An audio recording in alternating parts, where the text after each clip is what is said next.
మరొక తెలుగువారి సామెత ఇలా ఉందండి.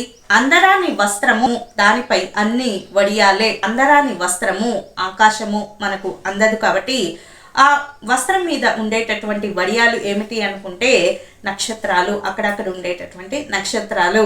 ఈ సృష్టిలో యూనివర్స్ మరి విశ్వానికి మించినటువంటి అందమైన అద్భుతమైనటువంటి ఒక దృశ్యము మనకు వేరొక చోట కనిపించదు. ఎప్పుడు కూడా జలపాతాలు, అలాగే పువ్వులు, పళ్ళు, అలా పువ్వులతో నిండి ఉన్నటువంటి చెట్లు, పళ్ళతో నిండినటువంటి చెట్లు, అలాగే మరి ఆకాశంలో ఉండేటటువంటి నక్షత్రాలు, సూర్యుడు, చంద్రుడు.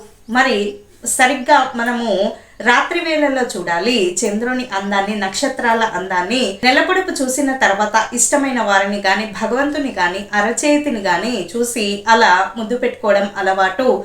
ఇది చాలా మరి ఎప్పుడైనా చాలా ఏదన్నా కఠినమైన పరిస్థితులు ఎదుర్కొంటున్నప్పుడు, మరి ఏమి అర్థం కాని పరిస్థితుల్లో ఎవరైనా ఉంటే ఒక్కసారి ఆకాశం వంక చూడండి. ఆ అందమైన నక్షత్రాలు, చంద్రుడు, ఆ దృశ్యం చూస్తూనే మనం పోగొట్టుకున్నటువంటి ఆత్మవిశ్వాసము, ఆనందము అన్నీ కూడా మనకు తిరిగి వస్తాయి.